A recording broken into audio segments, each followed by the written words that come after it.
अस्सलाम वालेकुम। तो कैसे हैं आप लोग? चलें जी। जैसे कि अब आप लोगों को पता है कि हमारे सिलेबस का जो ग्रेड नंबर सी है, that is solely related to tax administration.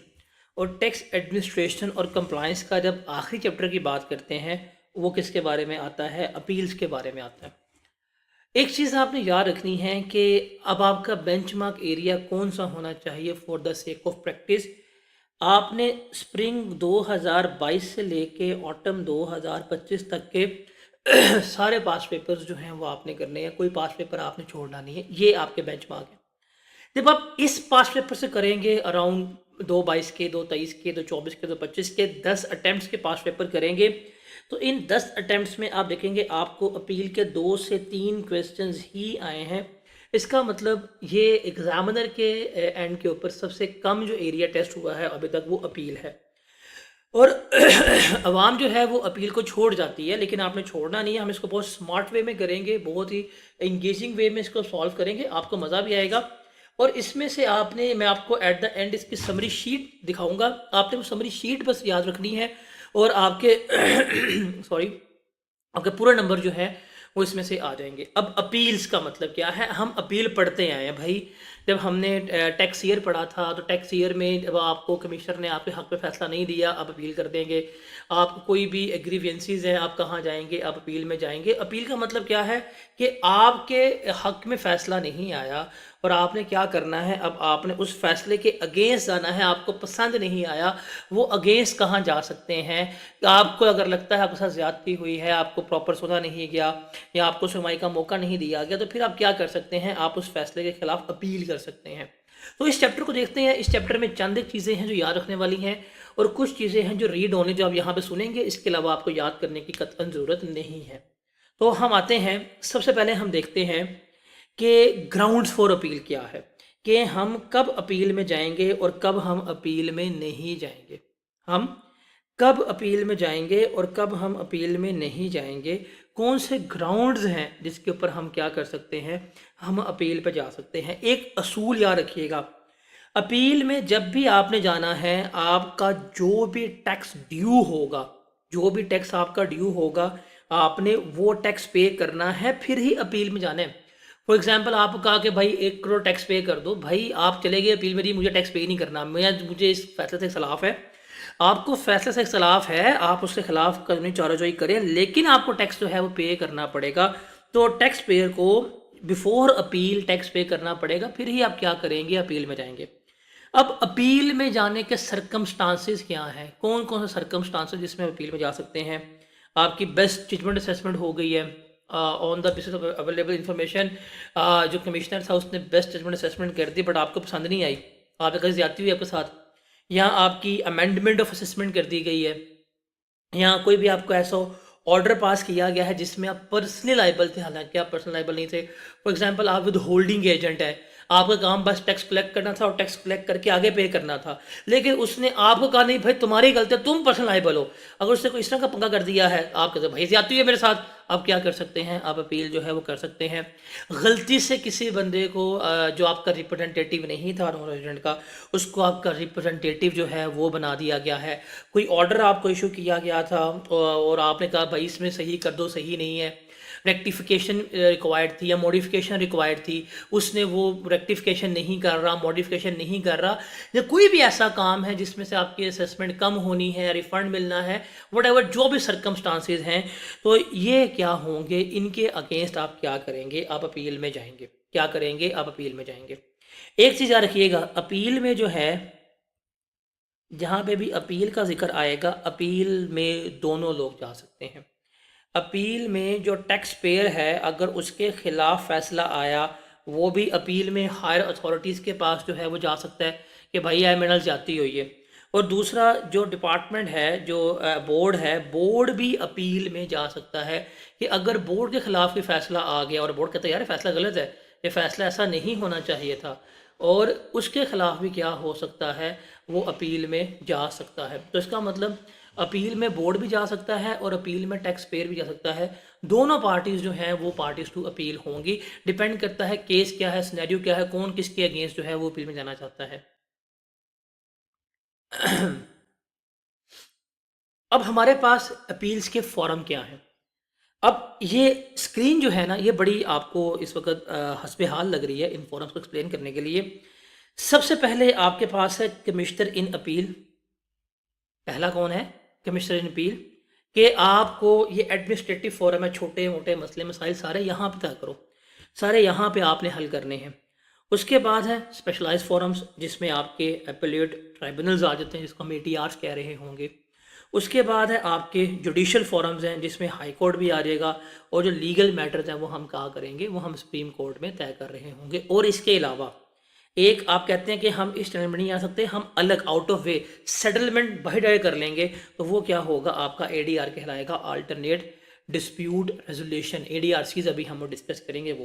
तो ये 4 फॉरम्स हैं, commissioner, tribunal, high court, supreme court और ADR। सर पेपर में ये रेलेवेंट है, पेपर में ये रेलेवेंट है, पेपर में ये रेलेवेंट है, दैट्स इट। इसके अलावा कोई मजीद चीज़ जो है वो आपके लिए रेलेवेंट नहीं है। जो याद करने वाली चीज़ें हैं हम उसकी बात जो है वो यहाँ पर डिस्कस कर रहे हैं। तो स्क्रीन ही आपको बता रही है। छोटा, पहले यहाँ ये टैक्स पेयर है, ये टैक्स पेयर है, ये पहले इसके पास जाएगा, नहीं इंसाफ मिला, इसके पास, इसके पास और इसके पास। यहाँ वो इसके पास जाए और कि यार हम साइडो साइड 12 बार ना सेटलमेंट कर लेते हैं। जो 12 बार सेटलमेंट है वो कहाँ जाएगी? आपकी ADR में जा रही होगी, जिसको हम अल्टरनेट डिस्प्यूट रेजोल्यूशन कमेटी जो है वो कह रहे होते हैं। अब उसके बाद है हमारे पास टाइप्स ऑफ रूलिंग, कि जो डिसीजन आएगा अपील का वो डिसीजन क्या हो सकता है। क्योंकि अब यहाँ पे आप जिस भी अथॉरिटी के पास गए हैं, आप जिस भी अथॉरिटी के पास गए हैं, वो अथॉरिटी क्या करती है? वो अथॉरिटी जो है वो अपना फैसला सुना देती है। अब वो फैसले किन तरह के होंगे, क्या तरीक़ेकार होगा फैसलों का, वो हमने क्या करना है, वो हमने यहाँ पर देखना। अब ये स्लाइड जो है ना, ये बड़ी इंपॉर्टेंट है।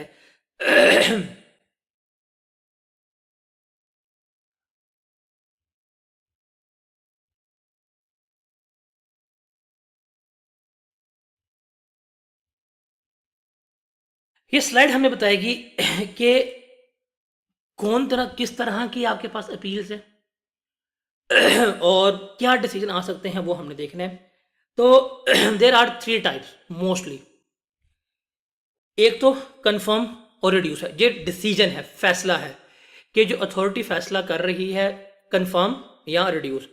मतलब जो टैक्स पेयर ने अपील की थी और हायर अथॉरिटी ने, कमिश्नर ने, ट्राइब्यूनल ने उसकी अपील जो है वो एक्सेप्ट कर ली है, मान ली है, तो कंफर्म हो गई।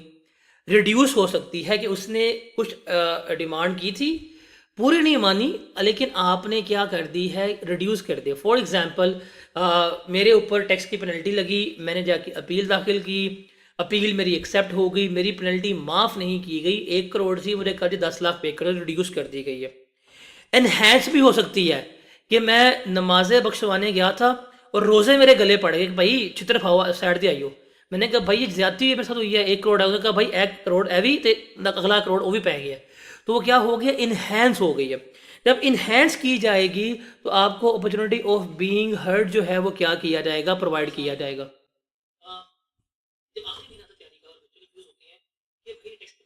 तो जब भी इन्हेंसमेंट होगी कि भाई आपने कहा था ये 100 रुपया गलत है, उन्हें 100 रुपया एक्स्ट्रा पा देता, तो भाईजान ये जब आपको एक्स्ट्रा पड़ा है ऐसे नहीं डलेगा। आपको पहले opportunity of being heard provide किया जाएगा, आपको बुलाएंगे, आपको कहेंगे बोलो पेंसिल, आप बोलोगे पेंसिल, कहेंगे भाई कैंसिल, आइयो नु पढ़ के ओट होको। तो वो इन्हेंस है। और थर्ड है एनलमेंट। एनलमेंट का मतलब होती है ख़त्म कर देना। क्या कर देना? ख़त्म कर देना। एनलमेंट कब होती है? एनलमेंट तब होती है जब फंडामेंटल लीगल एरर्स हो या प्रोसीजरल एरर्स हो, तब क्या होती है? आपकी एनलमेंट होती है। अब ये सवाल जो है ना, this are the critical ground for annulment, कि कब आपकी अपील्स में जब आपने दाखिल की और उसका नतीजा जो है वो एनलमेंट में आ गया, तो ये ग्राउंड्स ऑफ एनलमेंट है। सबसे पहला कि आपको विदाउट जुरिस्डिक्शन आपको सर्व किया गया है या रॉन्गली सर्व किया गया है। तो जुरिस्डिक्शन या सर्विस के फेलियर है। असेसमेंट वाइड है कि अगर आपको रॉन्ग ऑफिसर ने सर्व कर दिया या इम्प्रॉपरली सर्व कर दिया तो आपकी असेसमेंट क्या कंसीडर होगी, वाइड कंसीडर होगी, ख़त्म, नल कर दी जाएगी। थर्ड है एंटिटी एंड टाइमिंग एरर, के गलत बंदे को दे दिया और गलत टैक्सर का दे दिया। मतलब एक मिस्टर जमील था और आपने मिस्टर शकील को नोटिस दे दिया, नल हो जाएगा। या टैक्स ईयर टाइम बार्ड हो गया था, भाई आप पिछले 5 साल नोटिस इशू कर सकते थे, आपने उसको 8 साल नोटिस इशू कर दिया, क्या हो गया, अनल हो गया। उसके बाद है एग्जामिशंस, या उसके पास क्या था, यहाँ टाइम बार्ड हो गया। उस बंदे ने वो रिस्पेक्टिव इनकम एग्जाम थी, फॉर एग्जांपल एक नॉन रेजिडेंट था, वो आया, उसने यहाँ पे रॉयल्टी कमाई और उसने यहाँ पे उस रॉयल्टी की एग्जामिशन ली हुई थी, उसके पास एग्जामिशन सर्टिफिकेट था और आपने फिर भी क्या कर दिया, उसको आपने नोटिस भेजा कि हम आपकी रॉयल्टी के ऊपर टैक्स लगा रहे हैं, तो उसके पास एग्जामिशन थी, उसका सर्टिफिकेट था, तो क्या होगा, ये अनल हो जाएगी। या फॉर एग्जांपल आपको पता है कि आप प्रॉपर्टी डिस्पोज ऑफ करते हैं, 6 साल के बाद आपने प्लॉट डिस्पोज किया, वो एग्जाम टैक्स लगेगा, और आपने प्लॉट को बेचा 8 साल होल्ड करके, तो वो टैक्सेबल हो गया, तो भाई टैक्सेबल हो गया तो वो नहीं है ना, आपने 8 साल के बाद बेचा है, एग्जाम्प्ट है, लेकिन आपको नोटिस आ गया भाई टैक्स पे करें, तो ये भी क्या हो जाएगा, ये एग्जाम्प्ट है, ये क्या हो जाएगा, एग्जाम्प्ट हो जाएगा। इसके ऊपर उसने अगर नोटिस दे दिया, वो नोटिस क्या हो जाएगा, अनल हो जाएगा। और आखिर पे टाइम बार्ड हो गया, तो मतलब टाइम ग्राउंड्स जो हैं वो गुजर चुके हुए थे, टाइम जो है वो ख़त्म हो चुका हुआ था, तो ये क्या है, आपका जाएगा अनलमेंट के ऊपर। तो ये आपका एक सेपरेट क्वेश्चन है कि कैपिटल ग्राउंड्स बताएं, अनलमेंट कब होती है, कब हम उसको अनल नहीं कर रहे होते, ये हमने यहाँ पे देखना है। तो jurisdictional and services failure, entity and timing errors, exemption and time barred, इसको आपने रीड आउट कर लेना है। तो अब हम चलते हैं आगे और अब हम देखेंगे अपील्स होनी कैसे है। पहले हम डिस्कस करेंगे अपील्स टू कमिश्नर जाएंगे, मतलब कमिश्नर इन अपील्स के पास जाएंगे। उसके बाद हम देखेंगे एटीआरस का प्रोसीजर, उसके बाद हम देख लेंगे एडीआरसी का प्रोसीजर क्या होता है, और पैरेलली हाई कोर्ट का और सुप्रीम कोर्ट को भी हम यहाँ पे क्या कर लेंगे, डिस्कस आउट कर लेंगे। तो सबसे पहले हम देखते हैं अपील्स टू कमिश्नर, कि आप कमिश्नर इन अपील्स के पास जा रहे हैं, इसके ऊपर कमिश्नर इन अपील्स के पास जा रहे हैं, यहाँ पे CIA आएगा। आपके पास 2 कमिश्नर होते हैं, एक होता है कमिश्नर इनलैंड रेवेन्यू, एक होता है कमिश्नर इन अपील्स। इसने सारी की सारी आपकी असेसमेंट वगैरह की हैं, नोटिस इशू किए हैं, तमाम आपके मसले मसाइल ये हल कर रहा होता है। इसके खिलाफ आप कहाँ जाएंगे, कमिश्नर अपील के पास जाएंगे। ये अपील्स का जो फॉरम है, जो डिपार्टमेंट है, वो बोर्ड में अलग होता है, जो इनसे क्या होता है, इंडिपेंडेंट होता है। तो प्राइमरली हम किसके पास जाएंगे, कमिश्नर इन अपील्स के पास। कमिश्नर इन अपील्स के पास कौन सा बंदा जाएगा, रिमेंबर इसके पास हमेशा जो है वो टैक्स पेयर जाएगा। कौन जाएगा, हमेशा टैक्स पेयर जा रहा होगा। तो हम सबसे पहले देखते हैं कि आपने कहाँ गए हैं, कमिश्नर इन अपील्स के पास गए हैं, तो उसके पास हमने क्या प्रोसेस है वो देखना है। सबसे पहले टाइम फ्रेम, आपको जब भी कोई ऑर्डर आ जाएगा, जो भी कोई फैसला आ जाएगा जिसके खिलाफ आपने अपील पे जाना है, तो टाइम क्या है, that is 30 days. Appeal must be file with in 30 days, appeal must be file with in 30 days. जिस दिन आपको ऑर्डर मिल गया, ऑर्डर मिलने के बाद 30 दिन के अंदर क्या करनी है, आपने अपनी अपील जो है वो दाखिल करनी है। क्या करनी है, आपने 30 दिन के अंदर जो है वो अपनी अपील दाखिल करनी है, 30 दिन के अंदर, 30 डेज, ये आपने याद रखना है। उसके बाद अपील दाखिल करने के लिए डॉक्यूमेंट्स जो आपको सबमिट करवाने पड़ेंगे, उसमें सबसे पहले जो होगा वो आपका अपील का फॉर्म होगा, रिस्पेक्टिव फॉर्म। उसके बाद आपका grounds of appeal, grounds of appeal का मतलब है ब्रीफ समरी ऑफ ऑब्जेक्शंस, कि आप किसके खिलाफ अपील पे जा रहे हैं, क्या मसला था, आप वो देखेंगे। जो आपको उसने ऑर्डर इशू किया था, आप उसको ही ऑर्डर की कॉपी लगवाएंगे। उसके अलावा जो चालान है वो जमा करवाएंगे। जो चालान होगा याद रखिएगा कि अगर आप अपील जा रहे हैं असेसमेंट के अगेंस्ट, जो असेसमेंट ऑर्डर पास किए गए थे, अगर उसके अगेंस्ट अपील दाखिल करनी है तो कंपनी 5,000 का चालान पे करेगी, इंडिविजुअल AOP जो है 2500 का चालान पे करेंगे, ठीक है। उसके अलावा कोई अपील है तो कंपनी जो है वो 5,000 पे करेगी और इंडिविजुअल AOP जो है वो 1,000 रुपया पे कर रहे होंगे, ये प्रिस्क्राइब फ़ी है, ये आपने चालान पे करना है। अच्छा, जब आपको ये ऑर्डर इशू हुआ था तो आपको कहा गया था कि भाई ये टैक्स पे करो, तो आपने क्या करना है, आपने वो टैक्स पे करना है, आपने क्या करना है, वो टैक्स पे करना है। ये टैक्स को हम कहेंगे नोटिस ऑफ डिमांड, आप इसको डिमांड नोटिस भी कह सकते हैं। ये हमारा नोटिस ऑफ डिमांड जो है वो कहला रहा होगा कि ये टैक्स आपने पे करना है, उसके बाद अपील दाखिल होगी। आप टैक्स पे करेंगे, फिर क्या होगी, आपकी अपील जो है दाखिल होगी। अगर आप टैक्स पे नहीं करेंगे तो आपकी अपील दाखिल नहीं हो सकती। तो ये आपकी चीज़ याद रखनी है। अब आप कहेंगे यार टैक्स पे करना है तो फ़ायदा अपील जाने का, तो हम क्या करें, टैक्स है बहुत ज़्यादा। फॉर एग्जांपल आपको नोटिस डिमांड मिला था 1 करोड़ का, या आपने टैक्स पे करना है 1 करोड़, तो आप याद रखिएगा आप इसका 10% पे करें। आप 10% पे करके क्या ले लेंगे, स्टे ले लेंगे। आप 10% पे करें और 10% पे करने के बाद आप उस टैक्स के ऊपर स्टे लें। स्टे लेके क्या कर दें, आप अपने अपील में चले जाएं कि भाई मैंने आपके खिलाफ क्या कर दी है, अब चले गए हैं अब अपील में। तो स्टे 10% पे करके आप ले सकते हैं और अब आप चले गए हैं अपील में। अब जब अब अपील में चले गए हैं तो अब आपका क्या होगा, प्रोसेस जो है वो शुरू हो जाएगा अपील का। जब अपील के प्रोसेस की बात आएगी, जब आपको अपील जो है वो चलना शुरू हो जाएगा, तो कमिश्नर जो है वो डे ऑफ हियरिंग जो है फिक्स करेगा। कमिश्नर क्या करेगा, डे ऑफ हियरिंग जो है वो फिक्स करेगा। जैसे ही आपने चालान जमा करा दिया, डिमांड नोटिस जो है था वो पे करके 10% जमा करा दिया, स्टे ले लिया, prescribe document, form of appeal, जो भी आपका अटर्नी था, जो भी आपका रिप्रेजेंटेटिव था, वकील, चार्टर्ड अकाउंटेंट, फॉर्म वगैरह, वो जमा करवाया। अब आपने कहाँ चले गए हैं, आपके सब सारा कुछ फिल हो गया। अब आप कहाँ चले गए हैं, अपील्स में चले गए हैं। अब जो कमिश्नर है उसने डे जो है वो फिक्स किया। डे फिक्स करने के बाद वो क्या करेगा, वो नोटिस इशू कर देगा जो भी कंसर्न कमिश्नर था जिसके खिलाफ आप गए हैं अपील में जो है वो गए हुए हैं, तो उस कंसर्न कमिश्नर के खिलाफ वो उसको क्या करेगा, नोटिस इशू कर देगा। और वो टाइम टू टाइम डेट्स भी चेंज करता जाएगा, हियरिंग जो है वो सुनता जाएगा, केस चलना शुरू हो जाएगा। उसके अलावा वो न्यू ग्राउंड्स ऑफ अपील भी दाखिल कर सकता है। अब न्यू ग्राउंड्स ऑफ अपील क्या है कि आपको वो नए डॉक्यूमेंट्स लाने का कह सकता है।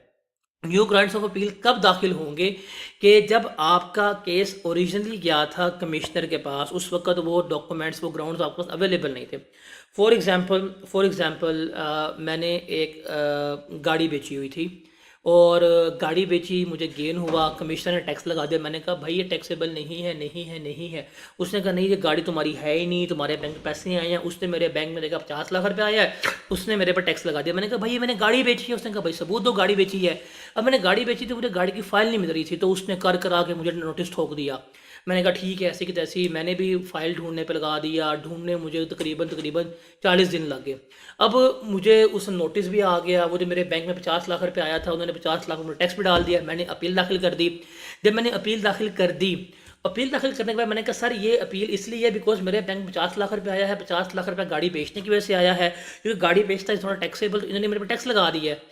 तो कहा जी मैंने कुछ नए ग्राउंड्स जो हैं वो अवेलेबल करना चाहता हूँ। ये देखिए जी मेरे गाड़ी का एफिडेविट है, ये मेरा स्टाम्प पेपर है, ये फाइल है। अब ये स्टाम्प पेपर फाइल जो है ये एट दैट टाइम अवेलेबल नहीं थी, गुमी हुई थी, वो अवेलेबल नहीं थी, वो गुमी हुई थी, मौजूद नहीं थी। लेकिन मैंने 1 माह में ढूंढ के अब मैं जा रहा हूँ, तो अब मैंने वो ग्राउंड्स लिए हैं जो उस टाइम अवेलेबल नहीं थे ड्यू टू सम डिफ़िकल्टीज़। तो ये न्यू ग्राउंड्स जो हैं वो अवेलेबल, वो जो है वो लिए जा सकते हैं बिकॉज अब मेरे पास न्यू ग्राउंड्स जो हैं वो अवेलेबल है। एट दैट टाइम उनको अवेलेबल करना मुश्किल नहीं थे।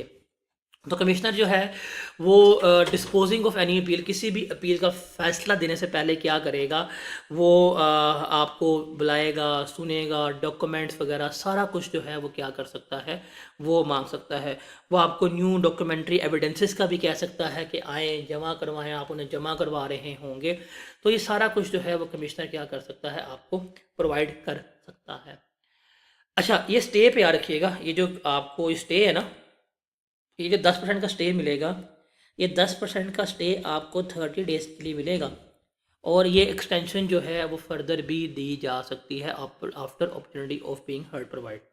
और जब अपील्स का आपका चला रहेगा प्रोसीजर, तो 120 दिन के अंदर अंदर आपने क्या करना है, वो कमिश्नर ने फैसला करना है। तो जिस दिन आपने अपील दाखिल की उसके बाद 120 दिन के अंदर अंदर फैसला होना है। और अगर 120 दिन के अंदर फैसला नहीं हो रहा तो इसकी जो रीज़न ऑफ एक्सटेंशन है वो इन राइटिंग क्या करनी पड़ेगी, जमा करवानी पड़ेगी। ये चीज़ें आपने याद रखनी है। इसकी रीज़न इन राइटिंग जो है वो क्या करनी पड़ेगी, आपको जमा करवानी पड़ेगी कि भाईजान ये रीज़न्स हैं, इसलिए हम इसका टाइमली बेसिस के ऊपर जो है वो फैसला डिसीजन नहीं कर पाए थे। तो ये है। अच्छा 120 दिन में एक्सटेंशन जो है वो 60 दिन की होती है। तो 120 दिन में फैसला करना है, अगर 120 दिन में ना हो पाया तो 60 दिन की फर्दर एक्सटेंशन जो है वो हो जाएगी। ठीक है जी। तो डैट वॉज अपील। अब आपने इसको बुक से रीड करना है। अब मैंने आपको चूँकि कहा था मैंने आपको शो करनी है summary. Sir this is summary जो आपके सामने यहाँ पे मौजूद होगी। अब बताया था आपको कि यार ये इसको थोड़ा जूम कर लेते हैं कि circumstances summarise, forum summarise, types of decision जो है समराइज हैं। अब appeal to commissioner proper summarise में है, टाइम लिमिट क्या है, डॉक्यूमेंट्स कौन से हैं, कंडीशन क्या है, प्रोसीजर सारा मैंने आपको बता दिया। स्टे का जो है 30 डेज़ का होगा, 120 दिन में डिसीजन होगा, 60 दिन की एक्सटेंशन है, और जब आपकी हेयरिंग एडजर्न रहेगी, पोस्टपोन रहेगी, वो डेज बीच में नहीं आएंगे। तो सिर्फ ये summary, if you read this summary then it will be okay for you. अब हम चलते हैं आगे। अब आ गया आपके पास कमिश्नर इन अपील्स। अब कमिश्नर इन अपील्स के बाद जो बंदा आएगा ना हमारा, वो होगा आपका कमिश्नर इन अपील्स के बाद आप जाएंगे एटीआर में, जो आपका ट्राइब्यूनल है, आपका अपीलेट ट्राइब्यूनल जो है, आप उसके पास जा रहे होंगे। अब ये जो ट्राइब्यूनल है ना, इसके पास दोनों बंदे जा सकते हैं। इसके पास जो टैक्स पेयर है वो भी जा सकता है, इसके पास जो डिपार्टमेंट है वो भी जा सकता है, बिकॉज कमिश्नर इन अपील्स ने फैसला दे दिया। अगर वो फैसला टैक्स पेयर के हक में आया वो तो नहीं जाएगा, अगर वो इसके हक में फैसला है, इसके मुखालफ है, तो मतलब ये इसके लिए हीरो है, इसके लिए विलन है। तो every villain is a hero in someone story, every hero is a villain in someone else story. तो ये एक रियलिटी है। तो अगर डिपार्टमेंट के खिलाफ फैसला आया तो डिपार्टमेंट भी अपने फैसले के खिलाफ कहाँ चला जाएगा, अपील में चला जाएगा। लेकिन डिपार्टमेंट अगर जाएगा तो इनको चलान फ़ी वगैरह सबमिट करवानी नहीं पड़ती। लेकिन अगर टैक्स पेयर के खिलाफ फैसला आया तो ये जाएगा और इनको भी चलान फ़ी जो है वो क्या करनी पड़ेगी, जमा करवानी पड़ेगी। चीज़ याद रखना है आपने। तो अब इसके लिए अगर आप चले गए हैं टुवर्ड्स ट्राइब्यूनल, तो इसका प्रोसीजर क्या होगा।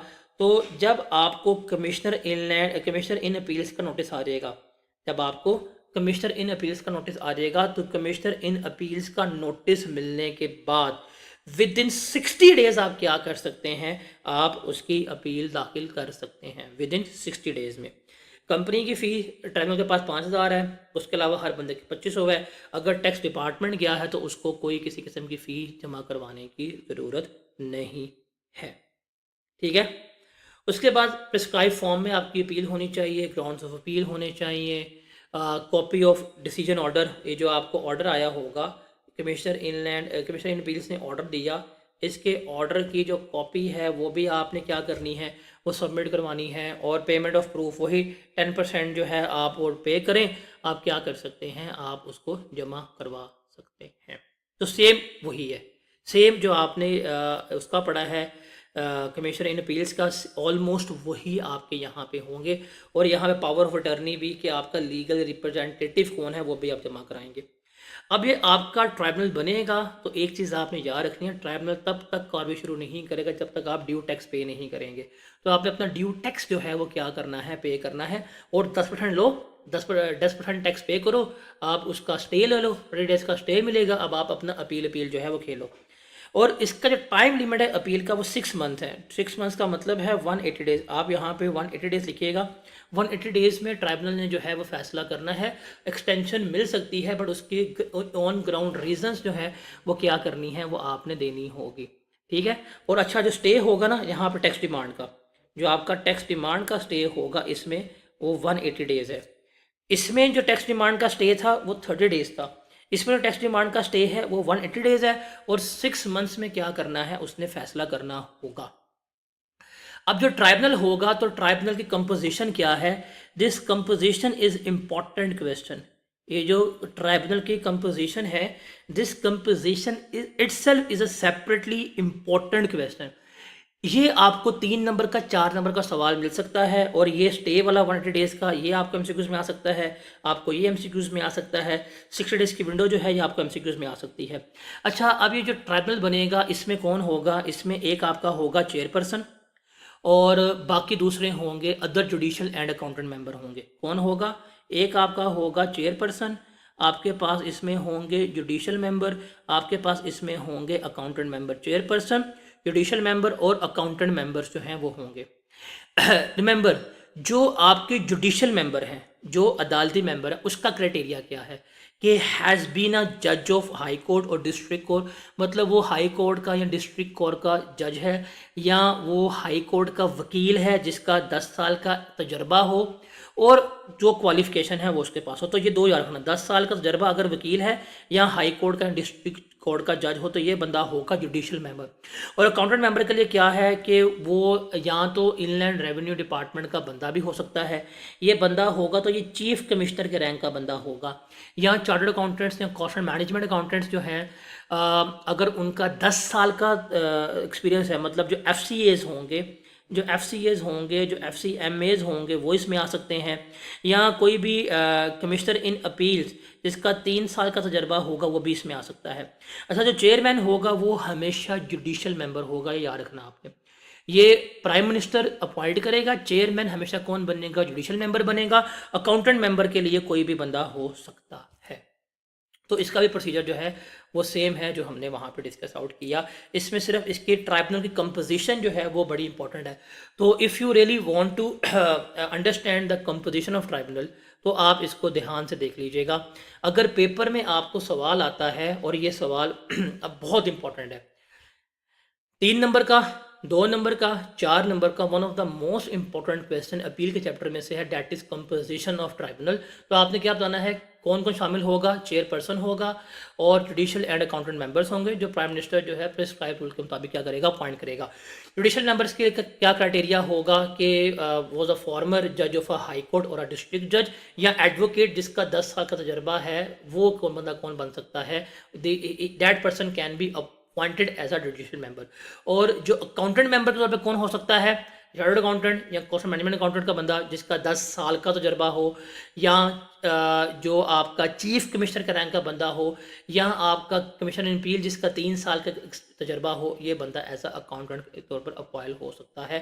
जो चेयरपर्सन होगा वो मोस्टली जो है वो आपके जुडिशियल मेंबर ही होते हैं, तो ये आपने याद रखना है।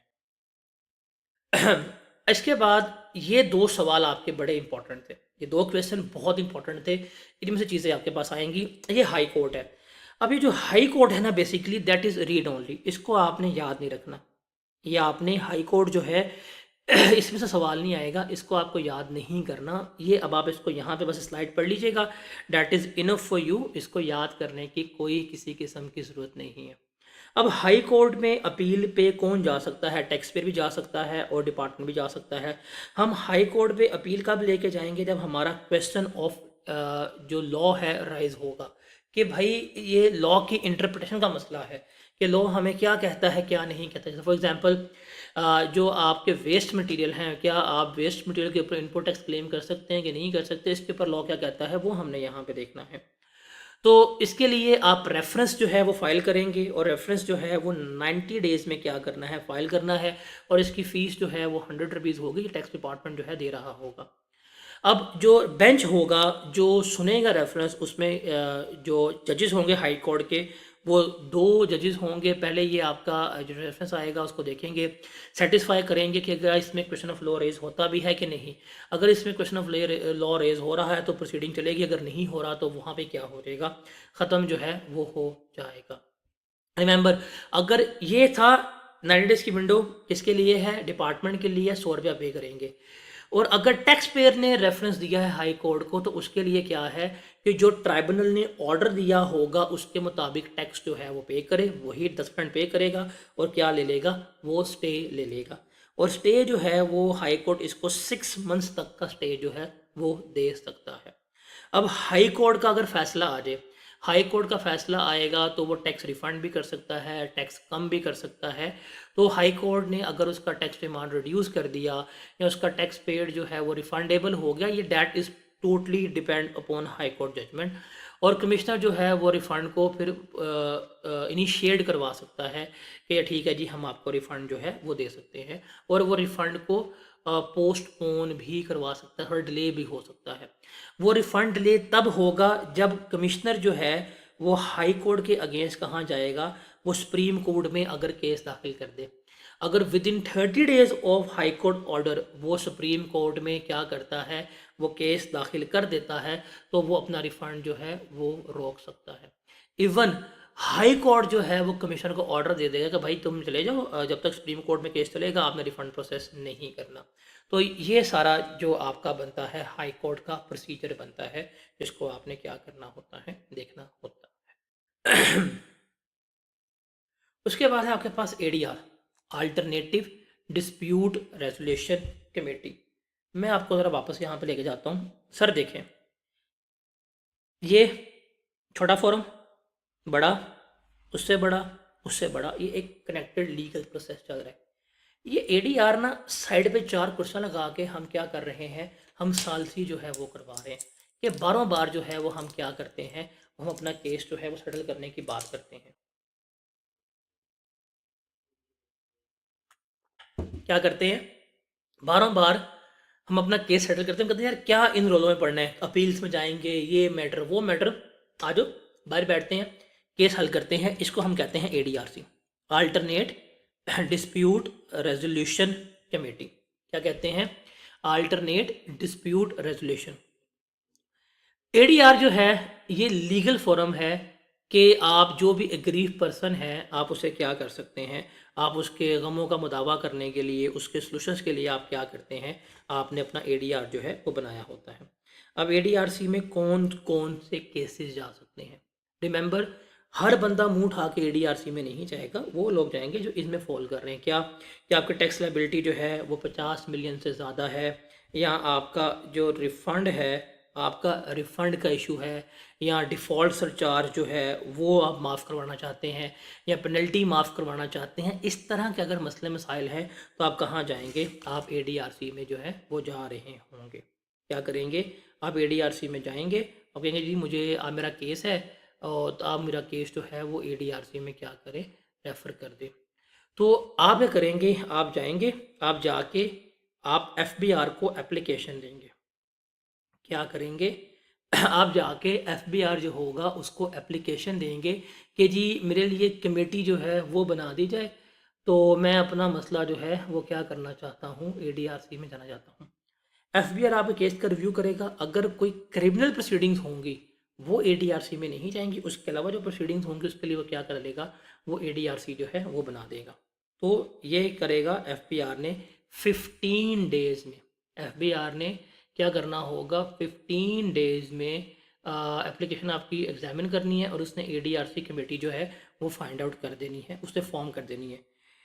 ये जो एडीआरसी है ना, इस एडीआरसी कंपोजिशन कि कौन कौन इस एडीआरसी के मेंबर होंगे जिसके खिलाफ आपका केस चलेगा।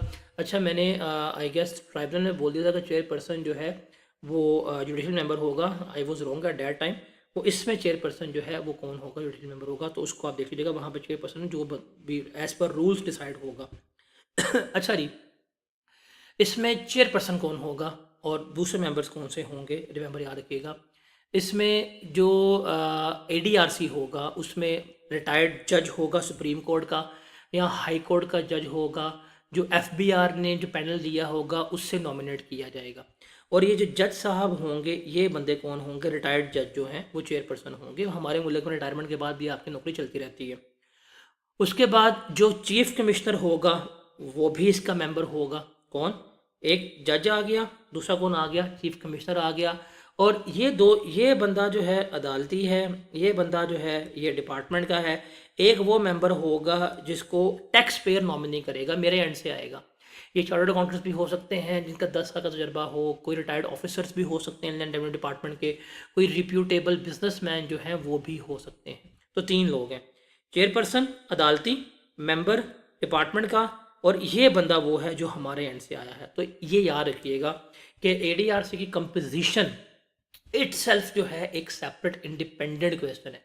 तो पेपर में अगर आपको आएगा ना कि एडीआरसी के कंपोजिशन क्या होगी, तो याद रखिएगा रिटायर्ड जज ऑफ अ हाई कोर्ट और अ सुप्रीम कोर्ट, ठीक है, और ये चेयरपर्सन भी होगा। उसके अलावा चीफ कमिश्नर होगा जो इसका मेंबर बनेगा। उसके अलावा वो मेंबर जिसको टैक्स पेयर नॉमिनी करेगा। अब वो कौन कौन हो सकता है, ये रिप्यूटेबल बिजनेसमैन हो सकता है चैम्बर ऑफ कॉमर्स का, कोई retired officer of revenue department जो 21 स्किल से अबव का होगा, या चार्टर्ड अकाउंटेंट या कॉस्ट मैनेजमेंट अकाउंटिंग या एडवोकेट्स जिसका मिनिमम 10 साल का तजर्बा होगा। तो ये किसका मेंबर बनेंगे, एडीआरसी का मेंबर बनेंगे। इसका चेयरपर्सन कौन होगा, वो जुडिशियल पर्सन मेंबर जो है वो कौन होगा, इसका चेयरपर्सन कंसिडर हो रहा होगा।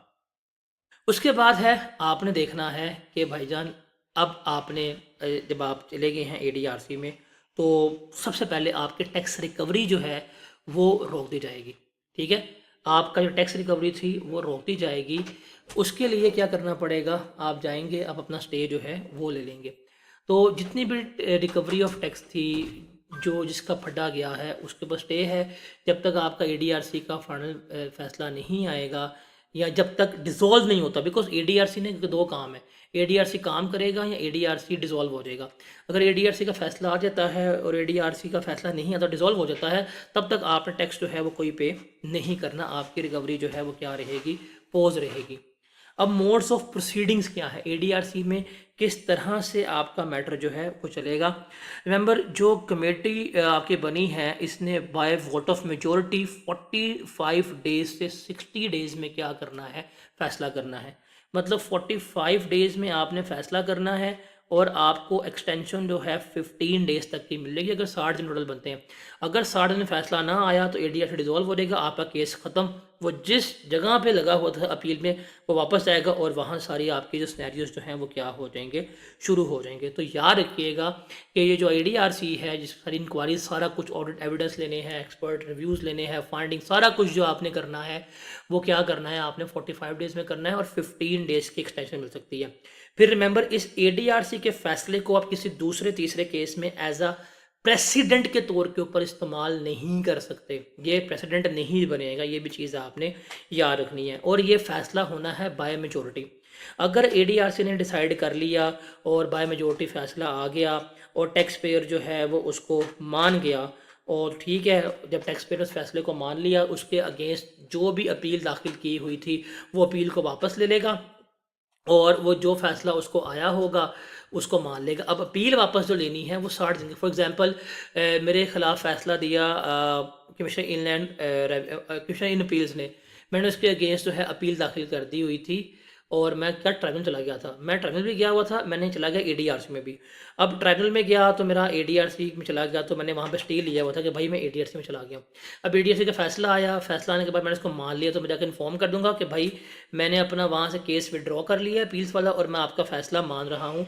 तो विद इन 60 डेज़ मैंने क्या करना है, इन्फॉर्म करना है। अगर ये मैंने अपील विड्रॉ ना की तो एडीआरसी का फ़ैसला जो है वो क्या हो जाएगा, वैलिड नहीं रहेगा। और अगर एडीआरसी अपना केस डिसाइड नहीं कर पाएंगी तो एडीआरसी डिसॉल्व हो जाएगी। जब एडीआरसी डिसॉल्व हो जाएगी तो सारा खाया पिया कुछ नहीं, गिलास थोड़ा बारह आने, और फिर आपके अगेंस्ट जो है सारा कुछ उसी फॉरम पे जहाँ पे आपकी अपील दाखिल थी, वो सारा कुछ जो है वो क्या कराएगा, वो चल रहा होगा। तो एफबीआर ने, अगर एडीआरसी डिसॉल्व हो गई, अगर उसका फैसला ना आ सका, तो जो भी रेलिवेंट एपेलेट अथॉरिटी होगी, चाहे वो ट्राइब्यूनल है, चाहे वो कोर्ट ऑफ लॉ है, उसको 6 माह के अंदर अंदर उसने क्या करना है, डिसॉल्वेशन ऑर्डर जो है वो इशू करना है। सर जी ये साड़ी जो है वो की हो गई है, डिसॉल्व हो गई है, असी हल नहीं कर सके, वड्डा चोर है गया, तो जाओ तुम साइड से इनू फड़ लो, लम्बिया पा लो, तो वो खुद ही कह देंगे आपको। अब देखिएगा, इसके ऊपर आइएगा, तो भाई ये समरी है आपकी। देखें, ये appeals to tribunal, time limit क्या है, डॉक्यूमेंट्स कौन से हैं, प्रोसीजर्स कौन से हैं, रेफरेंस एडीआरसी। अभी एडीआरसी का स्कोप क्या है बता दिया भाई, ये इसका स्कोप है। टैक्स इधर 50 है, सॉरी इसको 100 है, ये 50 कर लीजिएगा। रिफंड की एडमिसिबिलिटी है, एप्लीकेशन कहाँ देनी है, चेयरपर्सन कौन होगा, चीफ कमिश्नर है, टैक्स पेयर कौन नॉमिनेट करेगा, डिमांड का, और डे, सारा कुछ जो है वो यहाँ पे लिखा हुआ है। तो आप सिर्फ इतना पढ़ लीजिएगा, आपके लिए इतना बहुत है। तो ये समरी जो है गालिबन 3 सफ़ों की समरी है, 3 सफ़े आप ज़िंदगी में याद कर सकते हैं। एटलीस्ट सीए कर रहे हैं, कोई एफ ए बी ए तो कर नहीं रहे। उसके बाद है आपके पास टैक्स असेसमेंट ऑर्डर, मतलब आपके अपील्स के ऑर्डर आ गए हैं। अब जब आपको अपील्स जहाँ पर दाखिल की थी उनके ऑर्डर अगर आपको मिल चुके हुए हैं, तो अब हमने कब तक इन ऑर्डर्स को अकाउंट फॉर करवाना है, कब तक हमने इन पे अमल करना है। ये रीड ओनली है, लेकिन फिर भी इसके टाइम लाइन्स जो हैं वो देख लीजिएगा। रिमेंबर, अगर आपने अपील दाखिल की थी, अब ये जो भी एपेलेट अथॉरिटी थी, ट्राइब्यूनल था, कमीशन अपील्स था, हाई कोर्ट था, उसके ऑर्डर आ गए, फैसला आ गया। अगर उसके फैसले में टैक्स पेयर को डायरेक्ट रिलीफ जो है वो इशू दे दिया गया है, उसको रिलीफ दिया गया है टैक्स पेयर को, तो जब ऑर्डर आएगा उस अथॉरिटी का, तो 2 महीने में कमिश्नर ने वो उसका ऑर्डर सर्व कर देना कि ठीक है जी हमने आपको अपील दी थी। फॉर एग्जांपल उसका कहा ऑर्डर आ गया हाई कोर्ट का कि जी इस बंदे का 50 करोड़ का टैक्स वापस कर दिया जाए, तो 2 महीने में आपने क्या करना है उसको देना। फॉर एग्जांपल उसका ऑर्डर आ गया कि इसका टैक्स ईयर चेंज, इसका मेथड ऑफ अकाउंटिंग जो है चेंज कर दिया जाए, तो 2 महीने में आपने उसको डायरेक्ट रिलीफ दिया गया है, आप 2 महीने में उसको क्या करेंगे, आपने कमिश्नर ने उसका ये ऑर्डर इशू कर देना है। या उसके अलावा कोई ऐसा असेसमेंट ऑर्डर आया जिसमें आपकी असेसमेंट को होली या पार्टली ख़त्म कर दिया गया, रिलीफ नहीं, मतलब जो उसके अगेंस्ट असेसमेंट थी वो मुका दी गई है, तो इसमें तो क्या है, जिस साल ऑर्डर आएगा उसके 1 साल के अंदर अंदर कमिश्नर ने असेसमेंट जो है वो ऑर्डर को सर्व करना है। ऑर्डर सर्व करने का मतलब क्या है कि जो अदालत ने हुक्म दिया उसको अमल करना है, तो यहाँ पे होगा 1 साल। और अगर इनके अलावा कोई दूसरा होगा, कोई भी दूसरा तीसरा ऑर्डर जो है, या डायरेक्ट रिलीफ नहीं है या सस्पेंड ऑर्डर थर्ड में कोई और फैसला आया है, तो वो 2 साल का टाइम पीरियड जो होगा वो इसमें आएगा। अब ये है from the end of tax year. For example high court ने टैक्स पेयर के हक में फैसला दिया 1 अक्टूबर 2026। अब ये टैक्स ईयर ख़त्म होगा आपका जाके 30 जून 2027। इस टैक्स ईयर में ऑर्डर आया, इस टैक्स ईयर के एंड होने के बाद 1 साल में कमिश्नर ने क्या करना है, उसके ऊपर अमल दराखल जो है वो करवाना होगा। ठीक है, अगर कोई आपका ऑर्डर सेटिस्फाइड हो जाएगा तो जो भी प्रोसीडिंग्स हैं वो हम रीस्टार्ट करेंगे, सेम इसी तरह से कि अभी हम बिल्कुल नया केस लेके चल रहे हैं, और टैक्स पेयर को रीफाइलिंग ऑफ रिकॉर्ड्स वगैरह नहीं चाहिए। फॉर एग्जांपल बेस्ट जजमेंट का ऑर्डर था, वो सेटिस्फाइड हो गया, केस वापस आ गया, अब केस चलेगा बिल्कुल नए सिरे से, और टैक्स पेयर को नए डॉक्यूमेंट्स जो हैं वो सबमिट करवाने की ज़रूरत नहीं होगी। और उसके बाद है बर्डन ऑफ प्रूफ के भाई किसके ऊपर सारा बर्डन है। तो रिमेंबर, जो अपील है या जो अपील का सारा प्रोसेस होगा, जो टैक्स पेयर है, बर्डन सारा टैक्स पेयर के ऊपर ही होता है। ये सारा बर्डन किसके ऊपर है, टैक्स पेयर के ऊपर है। ये टैक्स पेयर ने साबित करना है कि मेरे खिलाफ ज़्यादती हुई है, या ये रिफंड्स मेरे नहीं दिए जा रहे हैं, या मेरे साथ डिपार्टमेंट जो है सही परफॉर्म नहीं कर रहा। ये सारा किसके ऊपर है, ये टैक्स पेयर के ऊपर जो है वो उसने साबित करना है कि ये फैसला गलत है, या असेसमेंट ऑर्डर मुझे गलत साबित सर्व किया जा रहा है। ये सारा फैसला कौन करेगा, ये सारे का सारा फैसला जो है वो ये सारा का सारा बर्डन जो है वो किसके ऊपर आएगा, वो टैक्स पेयर के ऊपर आ रहा होगा। तो burden of proof always lies on tax payer. तो सर इसके साथ जो है वो हमारा अपील्स जो है वो ख़त्म होता है। Chapter is easy not difficult. अब इसमें जो आपने याद रखना है, इसमें आपने इस समरी से सिर्फ आ जाइएगा। ये समरी 3 सफ़ों की है, इसको आप कोई 2 से 3 दिन रीड आउट कर लो ना, आपके लिए इनफ है, मोर देन इनफ है। ये टेबल भी बना हुआ है समरी का, प्रॉपर समराइज प्रोसेस लिखा हुआ है। You just need to read this summary. तो अपील्स के लिए सिर्फ और सिर्फ ये 3 पेजेस की समरी आप घोल के पी लीजिएगा। आप मुझे व्हाट्सएप कर दीजिएगा, मैं आपको समरी जो है प्रोवाइड कर दूंगा, ग्रुप्स में भी शेयर होगी। ये समरी सिर्फ हर एक चीज़ का शॉर्ट है कि सर्कमस्टांसिस कब होंगे, फॉर्म्स ऑफ अपील्स क्या होंगे, कौन कौन से फैसले आ सकते हैं, अपील्स टू कमीशन का पूरा प्रोसेस क्या है, time limit, documents, condition, procedure, appeals to tribunal का टाइम लिमिट क्या है, डॉक्यूमेंट्स क्या है, ट्राइब्यूनल की कंपोजिशन क्या है, जुडिशल मेंबर अकाउंट नंबर कौन कौन से होंगे, हाई कोर्ट का रेफरेंस कब जाना है, एडीआर का पूरा प्रोसेस क्या है, एप्लीकेशन, कंपोजिशन ऑफ एडीआरसी। इस पूरे चैप्टर में ये कंपोजिशन ऑफ एडीआरसी बड़ी इंपॉर्टेंट है, और कंपोजिशन ऑफ ट्राइब्यूनल जो है वो बड़ा इंपॉर्टेंट है। उसके अलावा असेसमेंट का ये टेबल और बर्डन ऑफ प्रूफ। तो भाई ये 3 पेजेस की समरी है, अगर ये 3 पेज की समरी तुम याद कर लोगे, तुम्हारा इसमें से 1 नंबर भी लॉस नहीं होगा। तुम्हारा पेपर जो है इस एस्पेक्ट से, अगर इस एरिया से नंबर आए, तुम्हारे पूरे के पूरे मार्क्स जो हैं। तो चैप्टर हमारा यहाँ पे क्या होता है, एंड होता है।